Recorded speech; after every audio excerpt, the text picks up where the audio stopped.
Non, je comprends pas. Quoi? J'essaie de planifier mon jogging au parc de la Mauricie.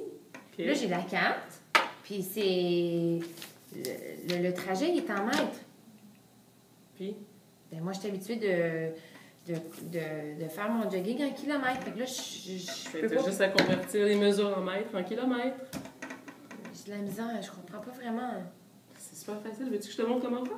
C'est-tu difficile? Non, regarde, je vais te donner un truc. OK, je t'écoute. Ben, premièrement, ce qu'il faut que tu saches, c'est que c'est pas étonnant que la carte ait choisi le mètre comme unité de mesure, parce que le mètre, c'est une unité de mesure internationale. On l'utilise avec le symbole M pour mètre. Puis, tout dépendant de la distance que tu as mesurée, après ça, on rajoute un préfixe pour les autres types d'unités de mesure. Par exemple, qu'est-ce qui est 10 fois plus petit qu'un mètre? C'est un décimètre. Qu'est-ce qui est 10 fois plus petit qu'un décimètre? C'est un centimètre. Qu'est-ce qui est 10 fois plus petit qu'un centimètre? C'est un millimètre. Fait que c'est toujours 10. Toujours le mètre, mais à un multiple plus petit. À l'inverse, qu'est-ce qui est 10 fois plus grand qu'un mètre? C'est un décamètre. Qu'est-ce qui est 10 fois plus grand qu'un décamètre? C'est un hectomètre. Qu'est-ce qui est 10 fois plus petit qu'un hectomètre? C'est un kilomètre. Puis, il faut que tu parles de trucs que tu connais, de repères que tu connais. Tu sais que les millimètres, c'est utilisé pour mesurer des objets miniatures. Le centimètre, c'est gros, c'est utilisé pour mesurer des objets assez petits, comme des crayons. C'est à peu près large comme un doigt. Un décimètre, à peu près large comme une main, utilisé pour mesurer des objets un petit peu plus grands.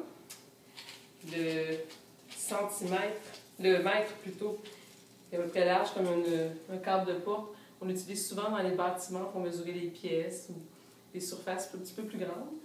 Quand on est rendu au kilomètre, c'est des distances qui devraient se parcourir en auto. Donc, si quelqu'un te dit « j'ai 2 km de tissu », tu sais que c'est très long versus 2 cm. Essaie de te rappeler qu'un centimètre, essaie de te rappeler, par exemple, si pour toi tu joues au baseball, rappelle-toi qu'un mètre, c'est gros comme un bâton de baseball. Puis toi, fais-toi des repères comme ça. Mais moi, j'ai sur la carte, là, je voulais parcourir 815. Tu voulais choisir le trajet qui avait 815 mètres? Oui. Tu veux savoir c'est combien de kilomètres? Oui, mais je suis pas capable. Okay, je vais te donner un truc. Alors, 815 mètres.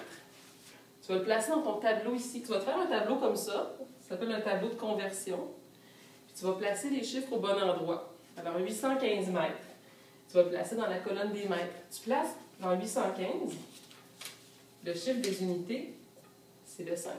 Alors, tu places le chiffre des unités dans la colonne d'où tu pars. Tu pars des mètres. Donc, le 5 des unités va être placé dans la colonne des mètres. Puis ensuite, tu places les autres nombres dans les colonnes suivantes. Donc, on a notre 815 mètres. Et toi, tu cherches des kilomètres. Combien il y a de kilomètres? Il n'y a rien dans cette case-là. Quand il n'y a rien, tu rajoutes un 0. Et comme tu es allé vers la gauche du tableau, tu rajoutes aussi une virgule ici. Ça donne 0,815 km. Donc, c'est même pas 1 kilomètre, 815 mètres. Moi, je pense que tu es hâte de faire plus que ça. C'est un trajet que tu pourrais remettre à tes vieux jours. Quand on s'en va vers la gauche du tableau à partir de ton point de départ, tu fais toujours... C'est comme si tu faisais diviser par 10. Donc, le chiffre devient toujours plus petit. Exact. Donc, 815 divisé par 10, 81,5. On continue jusqu'à kilomètre. 8,15.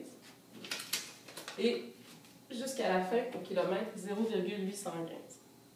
On va essayer avec un nom, pour être sûr que tu comprends bien. On va se diriger vers la droite. On va se demander 815 mètres, c'est combien de centimètres? Alors là, on s'en va vers la droite du tableau. On cherche les centimètres. Oh, il manque des choses ici. On fait le même principe qu'au début. Avec les kilomètres, on rajoute des zéros. Et là, on ne rajoute pas de virgule. Pourquoi? Parce que quand on s'en va vers la droite...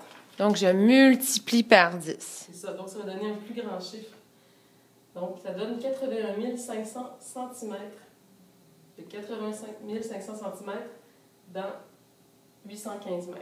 Bien, 815 mètres est la même chose que 80 500 cm. Dans le fond, ça, là, ça va être super pratique si les gens qui font des métiers comme paysagers, ils veulent arranger leur cours, prendre des mesures, des bouchées pour leur coupe de viande, les météorologues quand ils calculent les quantités de pluie. Puis ce tableau de conversion-là, là, je l'ai utilisé pour des distances, parce que tu en avais besoin pour ta carte, mais je pourrais l'utiliser aussi pour les litres, pour les quantités de liquide. Ce serait le litre, l'unité de base. Il y aurait décalitre, ce serait les mêmes préfixes. Hectolitre, kilolitre, décilitre. Ça pourrait être aussi pour les masses, avec le gramme. Le gramme, décagramme, hectogramme, kilogramme. Toutes les mesures qui sont en base 10, ça fonctionnerait ce tableau de conversion-là. Donc, j'espère que ça t'a aidé. Tu es prête à planifier ta fin de semaine de course? Oui, je vais y aller faire ça tout de suite. Super! Merci!